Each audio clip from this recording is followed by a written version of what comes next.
ayat-ayat Al-Quran yang selama ini dipegang oleh Ba'alawi. Ayat-ayatnya selama ini ditafsirkan berbeda oleh kelompok Ba'alawi, sehingga ini kalau tidak dibukakan secara terang benderang makna daripada ayat ini, sebagaimana saya katakan tadi, bahwa 50 tahun lebih ternyata doktrin ini masih eksis sampai sekarang, bahwa Habib yang berzina, berjudi dan sebagainya itu dia tetap suci karena ada darah Nabi. Ini kan berbahaya. Jangan coba-coba sekali lagi menghina atau memfitnah bahwa kaum Ba'alwi, kaum Habaib didoktrin dalam keluarga mereka untuk boleh maksiat. Bohong. Nah, makanya saya ingatkan. Nah, jadi baru beberapa hari ini ada tokoh sudah lanjut usia, saudara, tahu-tahu bicara di podcastnya seenaknya. Oh, Habaib ini ada doktrin begini begitu. Hati-hati. Saya nasihati Anda, jangan sampai nanti Anda su'ul khatimah. Umur sudah lebih dari 80 tahun. Sudah tua, sudah lanjut usia.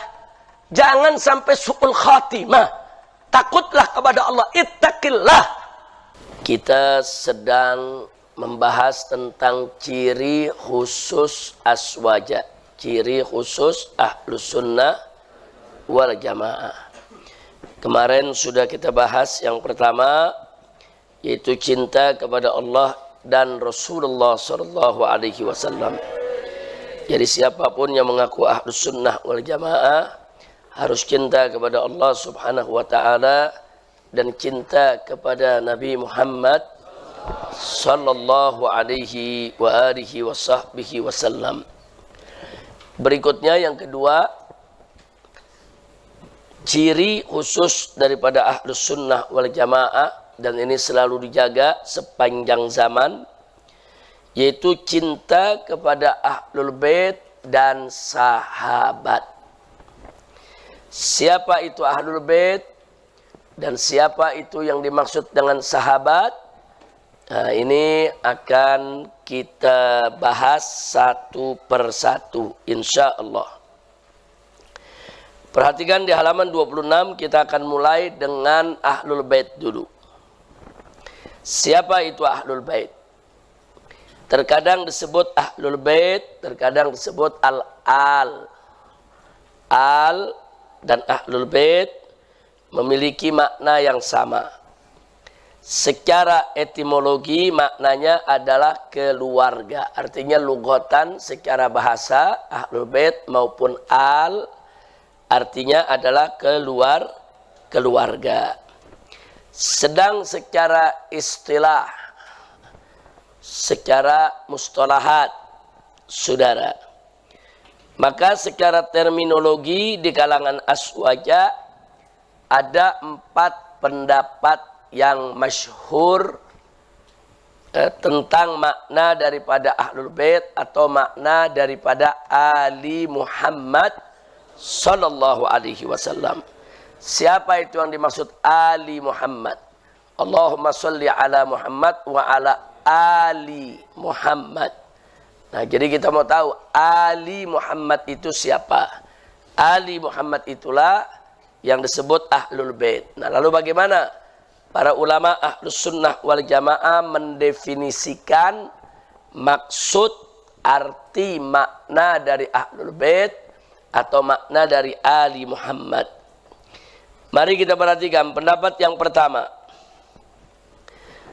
Pendapat yang pertama yaitu pendapat Imam Abu Hanifah dan Imam Syafi'i radhiyallahu taala anhuma.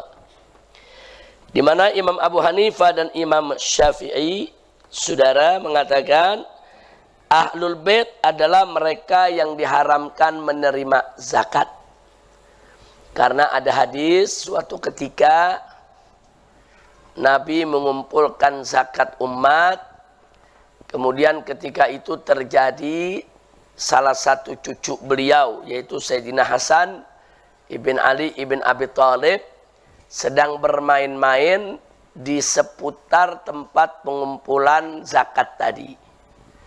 Nah, kemudian kita tahu zakat itu diantaranya adalah zakat yang dibayar dalam hal ini yaitu dengan seperti zakat pertanian, zakat perkebunan kurma dan lain sebagainya.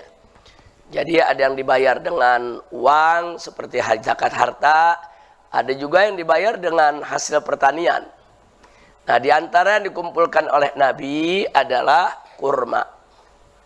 Nah, ketika itu Sayyidina Hasan sedang bermain di sekitar tempat pengumpulan zakat, tahu-tahu beliau masih kecil, masih anak-anak, mengambil butiran kurma, dimasukkan ke mulutnya, dimakan. Anak kecil kan begitu, nggak boleh lihat ada makanan, ambil, masukin ke mulutnya. Nah, ketika itu Nabi melihat, langsung Nabi mengambil Sayyidina Hasan, saudara, dirangkulnya, kemudian dikorek dari mulut Sayyidina Hasan. Kurma yang barusan mau dimakannya, saudara. Nah, sambil Nabi mengatakan, keh, artinya keluarin. Jangan dimakan. Nah, kemudian Nabi mengatakan kepada Sayyidina Hasan, dan itu didengar oleh para sahabat, saudara, di mana Nabi mengatakan bahwa zakat itu ausakhun nas. Zakat itu kotoran. Itu kotoran daripada harta-harta manusia yang dibayarkan, saudara. Kemudian Nabi mengatakan, inna ala Muhammadin la tahilu alaihim az-zakah atau as-sadaqah. Jadi di situ Nabi mengatakan sesungguhnya keluarga Muhammad ini enggak dihalalkan untuk mereka antakulas sadaqah, untuk memakan sedekah. Sedekah yang dimaksud di sini sedekah wajibah. Sedekah yang wajib. Sedekah yang wajib itu diantaranya adalah zakat. Saudara, hadis ini sahih, diakui oleh semua ulama, sehingga ahlus sunnah wal jamaah, saudara, boleh dikatakan secara umum sepakat bahwa keluarga Nabi alaihi salatu wassalam tidak boleh memakan zakat. Nah, jadi keluarga Nabi, keturunan Nabi tidak boleh memakan zakat sama sekali. Hanya saja mereka akhirnya berbeda di sini. Tadi Abu Hanifah dan Imam Syafi'i sepakat. Ahlul Bait adalah mereka yang diharamkan memakan zakat. Yaitu keluarga Nabi yang diharamkan memakan zakat. Tapi kemudian Abu Hanifah dan Imam Syafi'i berbeda. Siapa mereka? Apakah mereka hanya keturunan Sayyidina Ali saja? Atau siapa? Nah, di sini mari kita lihat Al-Imam Asy-Syafi'i radhiyallahu taala anhu berbeda dengan Imam Abu Hanifah. Imam Abu Hanifah, saudara, di sini kita bisa lihat bahwa Imam Syafi'i berbedanya di mana? Berbedanya bahwa yang diharamkan untuk memakan zakat itu hanya Bani Hashim. Nah, ini juga diambil oleh Imam Ahmad, bahkan juga merupakan salah satu pendapat yang ada di mazhab Imam Malik. Tapi Imam Syafi'i mengatakan enggak, bukan Bani Hashim saja, tapi juga termasuk Bani Muthalib. Nah, kenapa Imam Syafi'i mengatakan bukan Bani Hashim saja termasuk Bani Muthalib? Jangan suudzon. Jangan nanti ada yang beranggapan karena Imam Syafi'i itu termasuk Bani Muthalib. Saudara, bukan Bani Hashim. Nah, ibunya Bani Hashim. Nah, jangan suudzon, saudara, karena pada peristiwa di mana Nabi alaihi salatu wassalam dimusuhi oleh orang-orang kafir, ketika itu yang memasang badan untuk menghadang segala gangguan adalah Bani Hashim dan Bani Muthalib. Jadi pada saat dikepung, saudara, Nabi dan para sahabat, saat diboikot, itu yang diboikot Bani Hashim dan Bani Muthalib. Bukan Bani Hashim saja. Baik yang muslim maupun yang kafir, Bani Hashim dan Bani Muthalib diboikot oleh orang-orang kafir Quraisy. Jadi mereka suka duka selama ini ditanggung bersama. Dan suka duka mereka selalu melindungi Nabi. Nah, karena itu suatu ketika, saudara, begitu Nabi sedang membagikan bagiannya kepada Ahlul Bait, saudara, dari bagian ghanimah, fai dan lain sebagainya, Nabi menyamakan bagian Bani Hashim dan Bani Muthalib. Bahkan Nabi mengatakan di situ ada yang protes. Bani Abdis Syam protes. Jadi beberapa anak suku Quraisy protes. Kenapa kok Bani Muthalib dibagi juga? Akhirnya Nabi mengatakan, Bani Hashim mau Bani Muthalib syai'un wahid. Nah, hadis ini yang dijadikan dalil kalau Bani Muthalib dan Bani Hashim disamakan dan keduanya diistimewakan oleh Nabi dan keduanya dianggap sebagai ahlul bait Nabi. Alhamdulillah. Baik, kita lanjutkan ya ikhwan. Pendapat yang kedua mengatakan ahlul bait adalah para istri Nabi dan keturunan Nabi.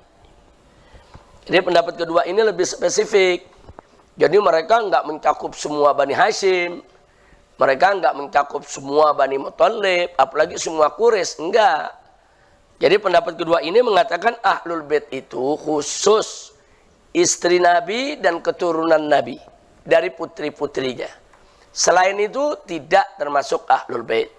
Nah, pendapat ini saudara yang berpendapat seperti ini adalah Ibnu Abdul Bar dan Ibnu Arabi, serta ada riwayat lain dari Imam Ahmad, dan ini yang dipilih oleh Syekh Ibn Taimiyah. Nah, jadi Ibn Taimiyah juga berpendapat ahlul bait itu para istri Nabi dan keturunan Nabi saja. Apa beda pendapat pertama dengan kedua ya ikhwan? Dan apa persamaannya? Nah, bedanya di bagian pertama istri Nabi nggak dimasukkan. Di bagian kedua istri Nabi dimasukkan. Saudara. Kemudian selain itu, kalau di pertama bilang semua Bani Hashim, yang kedua mengatakan keturunan Nabi, maka jawabnya setiap keturunan Nabi pasti Bani Hashim. Tapi setiap Bani Hashim belum tentu keturunan Nabi. Artinya kalau dikatakan keturunan Nabi, ya keturunan Nabi memang Bani Hashim.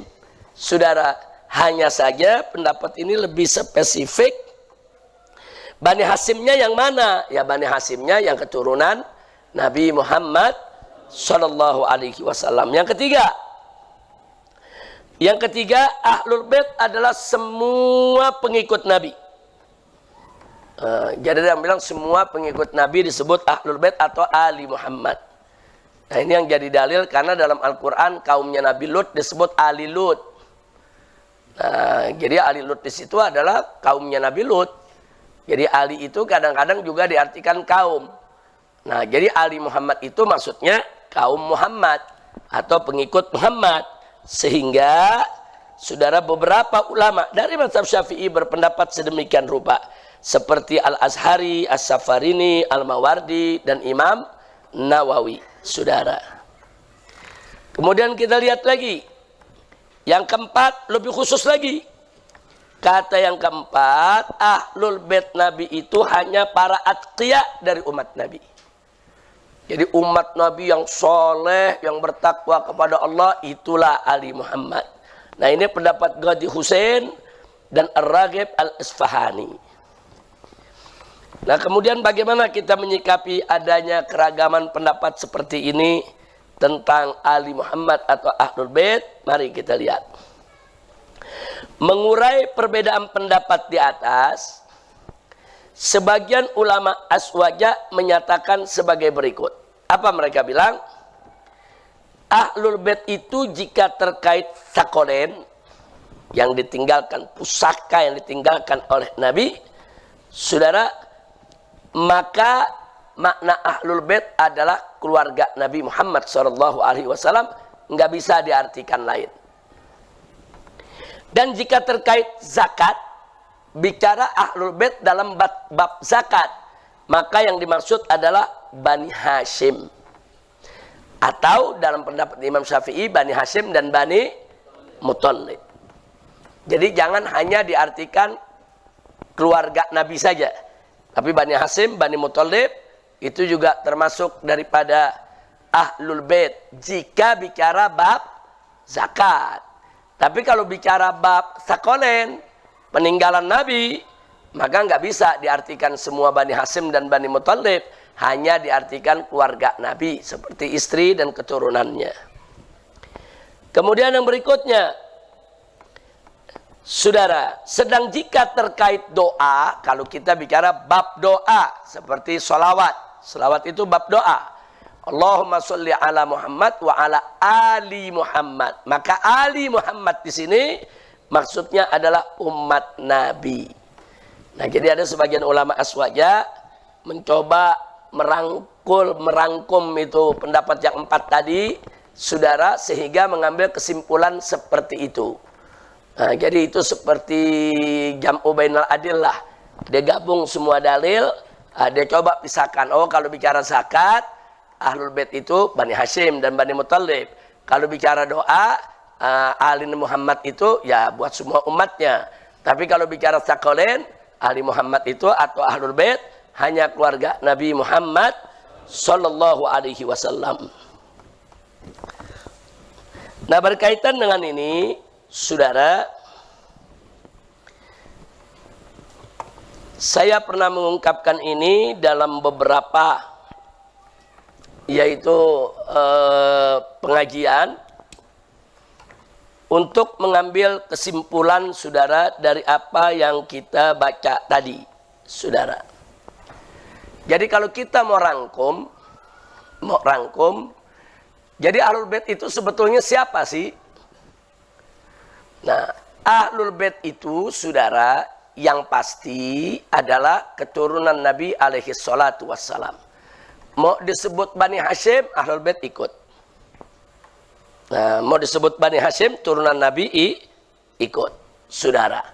Mau disebut umat Nabi, Ahlul Bait juga ikut. Keturunan Nabi juga ikut umat Nabi selama dia tidak murtad, dia tidak keluar dari Islam, ya ikhwan. Nah, jadi sekali lagi di sini kalau mau disebut saudara Bani Hashim, ya keturunan Nabi ikut Bani Hashim. Kalau mau disebut umat Nabi, ya Ahlul Bait yang Muslim juga ikut masuk dalam umat Nabi. Artinya posisi keturunan Nabi alaihi salatu wassalam sebagai keluarga Nabi atau sebagai bagian daripada makna Ahlul Bait, mau diartikan mana saja, saudara, dia bisa masuk.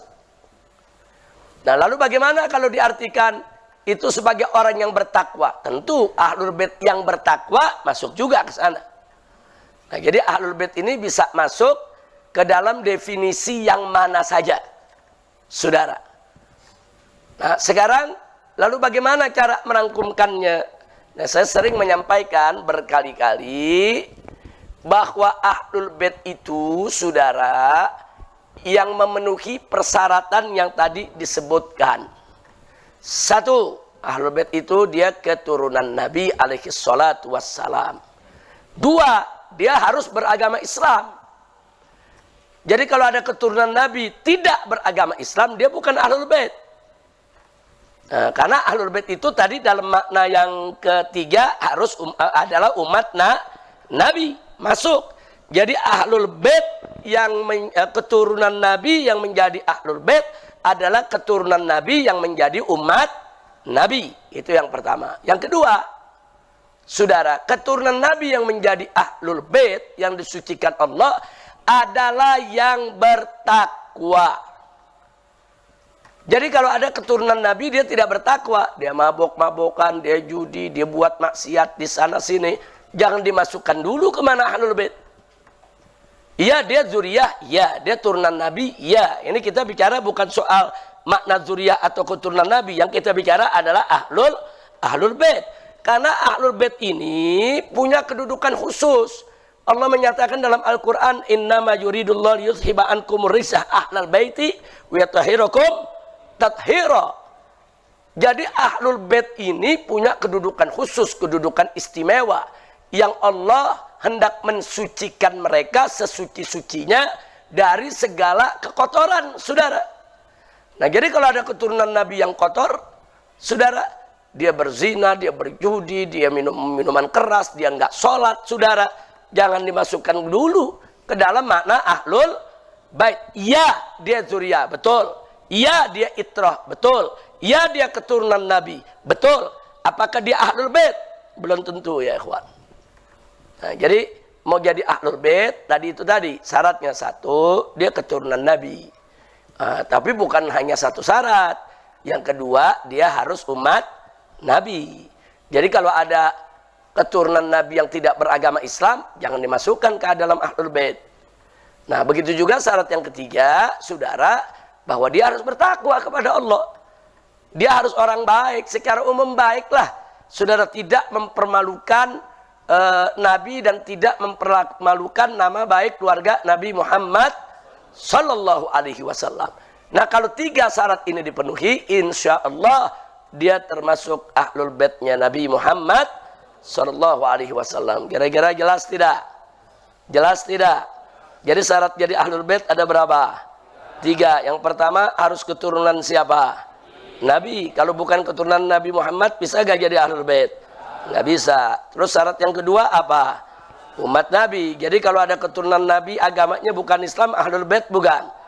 Bukan, saudara. Baik, yang ketiga syaratnya tadi apa? Takwa, saudara.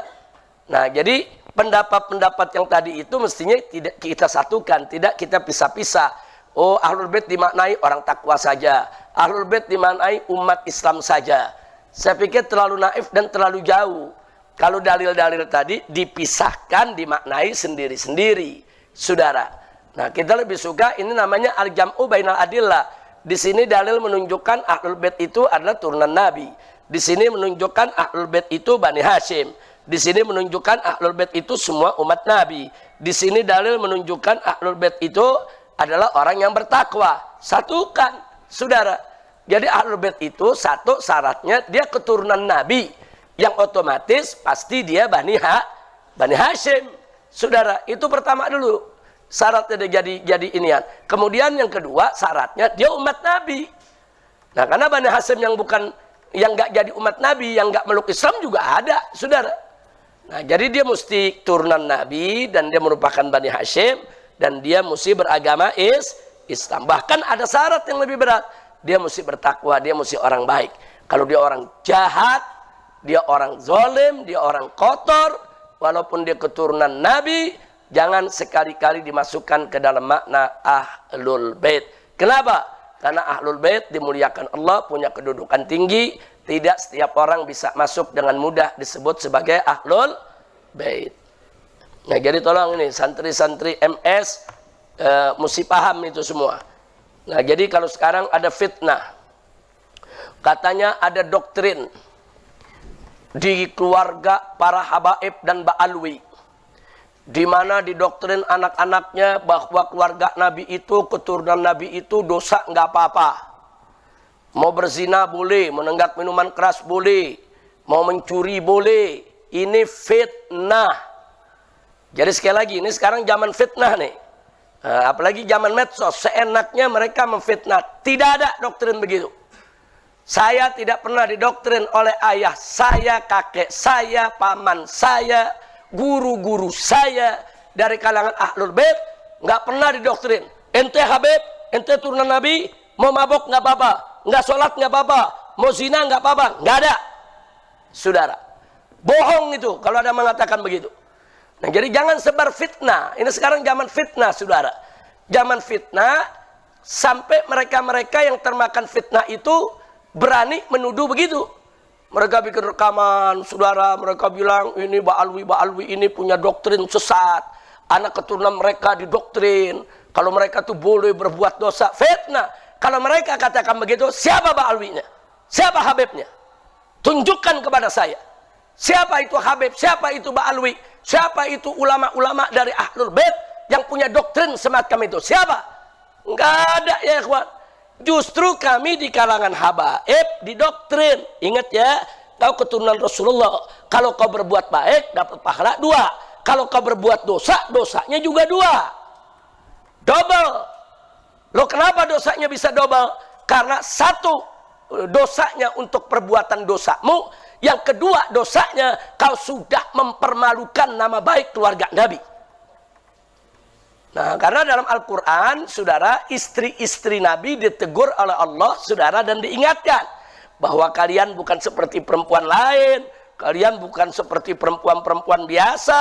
Kalau kalian berbuat baik, Allah dobelin ganjarannya. Kalian berbuat tidak baik, Allah ganjarin juga dosanya. Itu istri Nabi. Istri yang artinya punya hubungan nikah. Lalu bagaimana darah daging Nabi?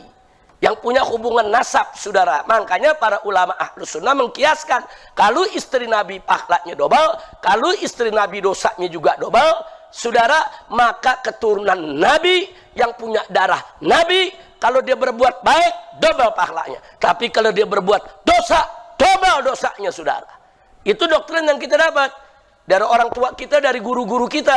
Nggak ada itu ulama dari kalangan habaib mendoktrin para ba'alwi, nggak apa-apa kalian nggak sholat, nggak apa-apa kalian mabok, nggak apa-apa kalian zina, kalian itu turunan Nabi, kalian nggak bakal masuk neraka. Nggak ada. Fitnah itu semua bohong. Maka itu saya ingatkan kepada orang-orang yang memfitnah ba'alwi, memfitnah habaib, jangan sembarangan kalian katakan kalau kami didoktrin sejelek itu oleh orang-orang tua kami. Dusta kalian. Nggak ada, ya ikhwan. Kalaupun ada oknum habaib yang bicara seperti itu habaib yang suka maksiat. Saudara, kalau oknum-oknum habaib ada yang jadi preman, terus dia ngomong begitu, oh gue habib, gue nggak bakal masuk neraka, itu kesalahan dirinya. Jangan langsung dikatakan itu doktrin para habaib. Kurang ajar.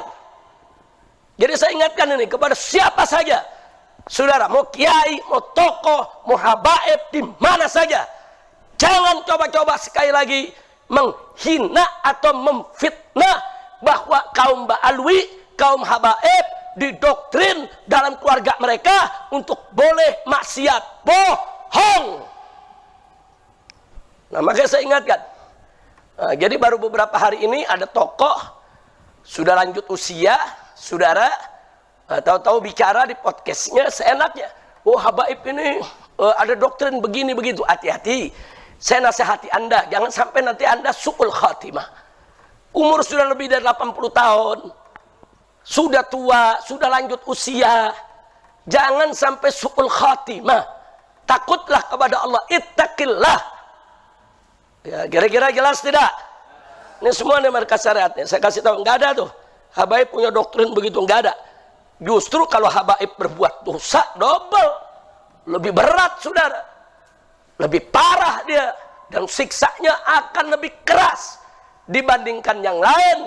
Kalau mereka seenaknya melanggar hukum Allah subhanahu wa ta'ala. Na'udzubillah min dzalik. Bahkan barusan sudah saya katakan, Ahlul Bait itu turunan Nabi yang beragama Islam dan berakhlak baik. Nah, itu Ahlul Bait, ya ikhwan. Di luar itu jangan kita anggap, ya ikhwan. Jangan dianggap. Apalagi kalau ada oknum-oknum habib, anak muda, preman, suka mabok, saudara, ya bukan habib aja. Semua suku juga ada yang mabok. Semua etnis juga ada yang mabok. Semua bangsa juga ada yang mabok. Betul? Nah, jangan dijadikan satu turunan habib mabok langsung dibilang, difitnah, oh ini doktrin bapaknya, ini doktrin kakeknya, ini doktrin habaib, kurang ajar. Apakah kalau ada satu orang Jawa mabok, terus langsung kita akan katakan, oh ini doktrin kejawaan? Nggak boleh, ya ikhwan. Jangan bawa-bawa suku, manusianya yang rusak, bukan Jawanya. Betul? Begitu juga ada oknum anak muda suku Sunda rusak mabok. Jangan salahin Sunda, ya saudara. Apa terus kita mau katakan doktrin orang Sunda, anak muda Sunda mesti mabok? Apa boleh begitu? Nggak ada. Doktrin orang Jawa bagus-bagus, doktrin orang Sunda bagus-bagus. Semua punya tata krama. Kalau ada orang dari suku Jawa, suku Sunda yang berbuat tidak baik, manusianya yang jelek, saudara, bukan sukunya. Kira-kira jelas tidak? Nah, jadi saya katakan di sini, habaib ini bukan malaikat, bukan. Habaib yang baik ada, yang tidak baik ada gak? Ada. Habaib yang bagus ada, yang jelek ada. Habaib yang berbuat taat ada. Kalangan oknum habaib yang berbuat tidak baik juga ada. Tapi jangan langsung, kalau ada oknum habaib jelek langsung dituduh. Wah, ini doktrin kalangan habaib, mereka boleh maksiat. Siapa yang bilang? Habaib mana punya doktrin begitu? Jangan sembarangan memfitnah, jangan. Ini ada beberapa tokoh, saudara, sudah ketularan para begal nasab, saudara. Nah, mereka seenaknya bicara di podcast mereka. Hati-hati, hati-hati. Ittaqillah, takutlah kau kepada Allah. Jangan sampai engkau nanti su'ul khatimah karena benci dan memfitnah keluarga Nabi Muhammad sallallahu alaihi wasallam. Jadi jangan sebar fitnah. Kira-kira jelas tidak?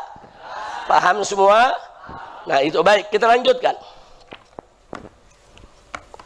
Nah, jadi kesimpulannya dari apa yang kita baca tadi, kalau ditanya, siapa itu Ahlul Bait? Ahlul Bait adalah yang memenuhi 3 syarat. 1, dia keturunan Nabi Muhammad Sallallahu Alaihi Wasallam. Zuriyah, dari garis lelaki, saudara. Yang kedua, dia beragama Islam. Yang ketiga, dia berakhlak baik. Dia bertakwa kepada Allah. Nah, kalau 3 syarat ini dipenuhi, insya Allah dia Ahlul Bait, ya ikhwan. Dia tidak mempermalukan datuknya, tidak mempermalukan nabinya, saudara. Dan dia insya Allah menjadi salah satu daripada Tsaqalain. Salah satu dari 2 pusaka yang ditinggalkan oleh Nabi. Yang pertama adalah Al-Quran, berikut As-Sunnah yang menjelaskannya. Yang kedua adalah Ahlul Bait yang ditinggalkan oleh Nabi sebagai penerusnya. Kita lanjutkan sekarang. Buka halaman 27. Kalangan Wahabi dalam memaknai Ahlul Bait tidak keluar dari 4 pendapat aswaja di atas. Karena secara umum kalau dalam soal fikih, saudara, Wahabi itu ikut madhab Imam Ahmad. Secara fikih mereka banyak mengikuti pendapat Imam Ahmad ibn Hambal. Nah, karena mereka mengikut pendapat Imam Ahmad ibn Hambal, yang nggak beda dengan kita. Jadi di kalangan mereka ada yang melihat, oh Ahlul Bait itu keturunan Nabi, oh Ahlul Bait itu juga istri Nabi, saudara, seperti yang tadi saya sampaikan. Ibn Taimiyah memilih itu, bahwa Ahlul Bait itu adalah para istri Nabi dan keturunan Nabi alaihi salatu wassalam. Jadi dalam konteks ini nggak beda ya ikhwan. Kalau soal Wahabi sekarang ada yang benci kepada Ahlul Bait, itu urusan lain. Nah, kita bicara secara madhab. Nah, di kalangan daripada pentolan-pentolan ulama-ulama Wahabi atau Salafi, saudara, dalam soal ini mereka tidak keluar dari 4 pendapat Ahlus Sunnah wal Jamaah. Nah, adapun Syiah secara umum ada yang menarik. Mereka punya pandangan sendiri, saudara. Nah, walaupun mereka juga berbeda-beda pandangannya, tapi salah satunya mereka mengatakan Ahlul Bait hanya terbatas kepada Ashabul Kisah, yaitu Rasulullah Shallallahu Alaihi Wasallam, Ali, Fatimah, Hasan dan Husain radhiyallahu anhum. Nah, kenapa Syiah mengatakan Ahlul Bait cuma 5? Mereka bilang kalau keturunan Nabi itu namanya itrah, itu namanya zuriyah, bukan Ahlul Bait. Kalau Ahlul Bait cuma 5, yaitu Nabi, Sayyidina Ali, kemudian putri Nabi yang bernama Fatimah, kemudian cucu Nabi Sayyidina Hasan dan Sayyidina Husain. Kenapa? Karena waktu ayat ini diturunkan, saudara, Nabi membuka kain burdahnya, saudara, kalau kayak kita nih sal yang besar, kemudian Siti Fatimah dipanggil, Sayyidina Ali dipanggil, 2 cucunya dipanggil, kemudian Nabi tutup. Nabi mengatakan, inilah Ahlul Baitku. Nah, jadi waktu ayat yang tadi itu ayat tathir surat Ahzab ya. Coba lihat surat Ahzab ayat berapa? Nah, jadi innama yuridullah liyudhiba ankumur rijsa ahlal bait. Sesungguhnya Allah menginginkan untuk membersihkan kamu hai Ahlul Bait dari segala kekotoran. Nah, waktu ayat ini turun, Nabi panggil Sayyidina Ali, Nabi panggil Siti Fatimah, Nabi panggil Sayyidina Hasan, Nabi panggil Sayyidina Husain, Nabi rangkul semua, Nabi tutup dengan apa namanya kisahnya, makanya disebut Ahlul Kisah, Ashabul Kisah. Saudara, kemudian Nabi mengatakan, inilah Ahlul Baitku. Nah, makanya orang-orang Syiah tidak memperluas makna, tidak memperluas kepada keturunannya. Jadi mereka mengatakan hanya 5 itu yang Ahlul Bait saja. Adapun keturunannya itu semua disebut zuriyah atau itrah. Mereka tidak akui disebut sebagai Ahlul Bait. Itu yang pertama. Ada lagi kalangan Syiah yang mencoba memperluas makna Ahlul Bait.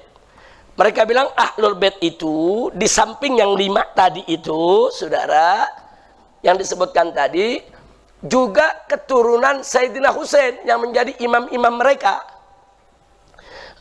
Di sini kita lihat imam 12.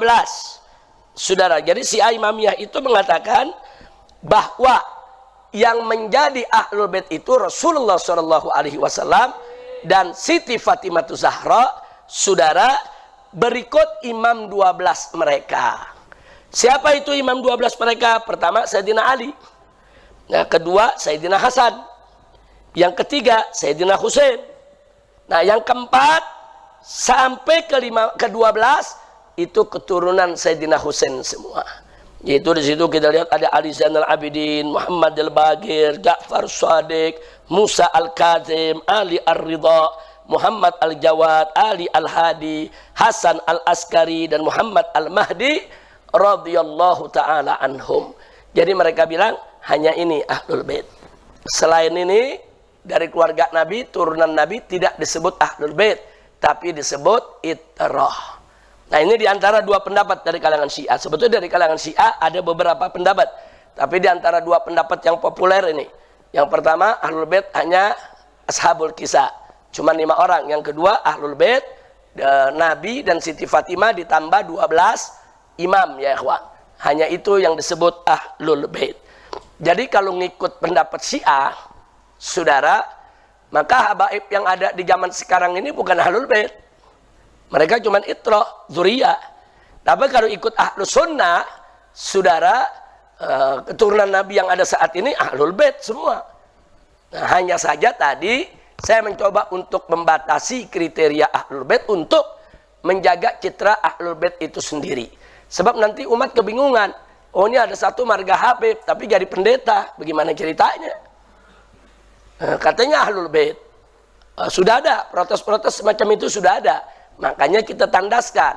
Enggak, walaupun dia turunan Nabi, kalau dia bukan Islam, dia bukan Ahlul Bait. Nah, jadi jangan kemudian ditarik-tarik untuk menjelekkan Ahlul Bait. Siapapun, saudara, kita bukan malaikat. Dari keturunan Nabi pun, saudara, ya ada yang tersesat jalan, ada yang jalannya lurus. Saudara, sama. Semua suku bangsa juga begitu. Mereka bukan malaikat. Ada yang baik, ada yang jelek, ada yang jahat. Saudara, ada yang baik, ada yang buruk, dan seterusnya. Baik. Selain yang tersebut di atas dalam pandangan Syiah, bukan Ahlul Bait. Untuk keturunan Nabi Sallallahu Alaihi Wasallam selain Ahlul Bait disebut zuriyah Nabi atau disebut Ali Nabi, saudara, atau disebut juga dengan istilah al-itrah. Jadi istilah al-itrah berlaku untuk seluruh Bani Hashim, sebagaimana dipaparkan Muhammad Husain bin Muhammad Al-Muzaffar melalui kitab Ats-Tsaqalain. Saudara, ini pandangan Syiah.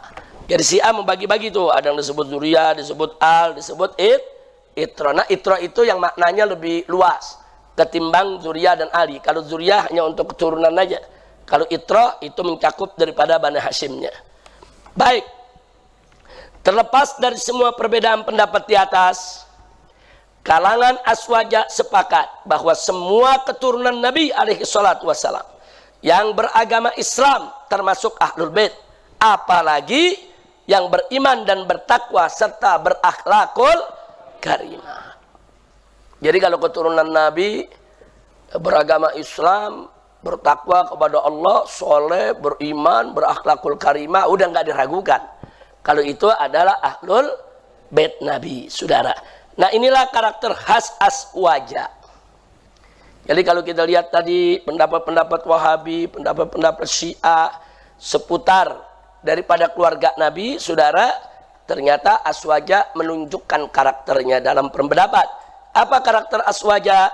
Iktidal, adil dalam menilai sesuatu, insaf, netral, saudara, nggak berat sebelah, tawassut, pertengahan, tidak terlalu ke kanan, tidak terlalu ke kiri, tawazun, seimbang, dan tasamuh, selalu toleransi. Nah, ini sekali lagi karakter Aswaja yang 5 ini perlu kita jaga, baik dalam berfatwa, dalam berpendapat, dalam berkata, dalam berbuat. Nah, ini karakter Aswaja selalu kita jaga. Makanya Aswaja dengan 5 karakter ini nggak gampang ngafirin orang, nggak gampang fitnah orang, nggak gampang untuk saudara menyesatkan daripada satu pendapat, kecuali kalau sudah betul-betul kufrun bawah, atau yang dolalah mubinah ya ikhwan. Baik, itulah pelajaran kita tentang Ahlul Bait Nabi. Nah, mudah-mudahan pelajaran ini manfaat buat kita semua. Silakan kalau ada yang punya pertanyaan. Silakan. Ya, yang belakang dulu. Mana mic-nya? Yang wireless silakan diberikan. Assalamualaikum warahmatullahi wabarakatuh. Waalaikumsalam warahmatullahi wabarakatuh. Saya Muhammad Fathur Rahman Mulyana. Sesuai penjelasan antum yang tadi, saya mengambil kesimpulan bahwa setiap ahlul bait itu pasti keturunan Nabi Muhammad SAW, dan tapi tidak semua keturunan Nabi SAW itu keturunan itu termasuk ke dalam kategori ahlul bait yang tadi. Nah, dan kemudian pertanyaannya Habib, bagaimana sikap kita terhadap keturunan Nabi yang tidak termasuk ke dalam ahlul bait sebagai kita pandangan dari sisi ahlus sunnah wal jamaah. Syukran Habib. Baik, saya mau balik bertanya kepada siapa namanya? Bagaimana sikap Anda terhadap saudara sesama muslim yang salah jalan? Diapain? Dikatain, dimusuhin, dibully, apa didakwakan? Sama. Jadi kalau kita bertemu dengan keturunan Nabi yang tidak masuk kategori Ahlul Bait, artinya dia turunan Nabi, cuman dia suka maksiat, dia suka berbuat jelek, ya dakwakan. Apalagi kalau kita ketemu turunan Nabi yang keluar dari Islam, atau yang ucapan-ucapannya bernada ateis, sadarkan Anda ini keturunan Nabi, mestinya nggak boleh begini, mestinya Anda ini lebih Islam dari yang lain, lebih beriman dari yang lain, mestinya Anda ini menjadi pembela daripada agama yang dibawa oleh datu Anda. Jadi dakwahkan. Jadi jangan dibeda-bedain ya kawan, mau keturunan Nabi mau bukan keturunan Nabi, saudara sesama muslim kita, kalau mereka itu berbuat salah, ya kita nasihati, kita dakwakan, kita luruskan agar dia kembali ke jalan yang benar. Jelas ya? Nah, itu yang penting. Bagus pertanyaannya ya, Pak. Jadi jangan ada di antara kita ada turunan Nabi berbuat jelek, tapi dia nggak mau lurusin. Wah, takut kualat. Wah, nanti kalau nasihatin bisa kualat. Itu kan turunan Nabi, kalau kita kan bukan. Nggak betul. Itu doktrin nggak betul ya, Pak. Para ulama dari kalangan habaib sejak dulu kala sampai hari ini tidak pernah ada yang mendoktrin kalau habaib rusak diemin, kalau habaib rusak biarkan, nggak boleh. Nah justru kalau ada habaib yang rusak, lebih utama untuk kita selamatkan dia agar dia kembali ke jalan yang benar. Apalagi Nabi pernah bersabda dalam satu hadisnya, unsur akhaka zaliman au madluman. Jadi Nabi mengatakan, tolonglah saudaramu, maksudnya saudara muslim nih, seagama ya kawan, tolong dia. Baik dia itu zalim atau dia mazlum, baik dia yang berbuat zalim atau orang yang dizalimi, tolong dia. Terus para sahabat bertanya, ya Rasulullah, nansuruhu in kana mazluman, tentu kita tolong dia kalau dia mazlum, kalau dia dizalimi. Wa kaifa nansuruhu in kana zaliman? Lalu bagaimana kita tolong dia kalau justru dia yang zalim, dia yang jahat? Apa jawab Nabi? Tahjuzhu an zulmi, fadzalika nasruh. Kau cegah dia dari kezalimannya, begitulah cara menolongnya. Jelas kan? Ini berlaku buat semua unsur akhaka. Pokoknya muslim yang mana aja, mau turunan Nabi, bukan keturunan Nabi, semuanya kalau salah wajib kita tolong. Bagaimana menolongnya? Menyelamatkan dia dari jalan yang tidak benar, dikembalikan ke jalan yang benar. Jadi kalau ada yang bilang turunan Nabi kalau lagi mabuk diemin, salah, nggak betul itu. Kalau lagi mabuk nasihatin, suruh sadar. Saudara, bawa dia, terus nasihati, terus tegur saudara. Nah itu yang perlu kita ketahui. Ada pertanyaan lagi? Silakan. Nabi Ismi Yazid Kamal Mahdi ingin bertanya, apabila ada tokoh yang mengaku aswaja tapi dia menghina daripada ahlul baitnya Nabi, apakah dia pantas disebut aswaja? Baik. Pertanyaan bagus, saudara, fokus sesuai dengan materi kita. Tadi sudah kita katakan yang kita pelajari saat ini adalah ciri khusus aswaja. Ciri, saudara. Nah, jadi kalau disebut ciri khusus aswaja, kalau dia punya ciri itu dia aswaja. Kalau dia nggak punya ciri itu, dia bukan aswaja. Nah, kemarin sudah kita sampaikan ciri khusus yang pertama apa? Cinta Allah dan Rasulnya. Kalau ada orang ngaku aswaja, ngaku cinta Allah, tapi kepada Rasulullah kurang ajar, aswaja bukan? Bukan. Nah, yang kedua sekarang cinta kepada Ahlul Bait dan cinta kepada para sahabat Nabi. Nah, kalau ada yang ngaku aswaja, tapi dia nggak cinta kepada Ahlul Bait, bahkan dia hina-hina, dia fitnah-fitnah keturunan Nabi dengan arang-arang fitnah, bukan, dia bukan aswaja ya kawan. Walaupun dia 1000 kali bersumpah wallahi kalau dia aswaja. Kalau dia benci kepada keluarga Nabi, apalagi memfitnah keluarga Nabi, saudara, dia bukan aswaja. Termasuk sahabat Nabi yang akan kita pelajari pada pelajaran yang akan datang. Kalau ada orang ngaku aswaja, tapi dia benci kepada para sahabat Nabi, bukan, dia bukan aswaja. Walaupun dia tunjukkan cintanya kepada keluarga Nabi. Dia cinta sama Nabi, cinta sama keluarga Nabi, cinta kepada Sayyidina Hasan, Husain, Fatimah Zahra, semua dia cinta. Tapi terhadap sahabat Nabi, dia hina, dia lecehkan, dia rendahkan, dia tidak hormati, maka dia bukan ahlus sunnah wal jamaah. Kira-kira jelas tidak semua? Nah, kita belum selesai nih soal ciri nih. Kita masih pelajari terus. Nanti kita lihat yang akan datang, kita akan pelajari, saudara, tentang sahabat Nabi. Siapa tuh sahabat? Nah, ada macam-macam definisi sahabat, saudara. Dan nanti akan kita jawab satu persatu sambil kita saring, saudara, mana definisi yang paling layak untuk kita ikuti. Insya Allah. Artinya yang paling layak kita ikuti definisi yang memang diakui oleh jumhur ahlus sunnah wal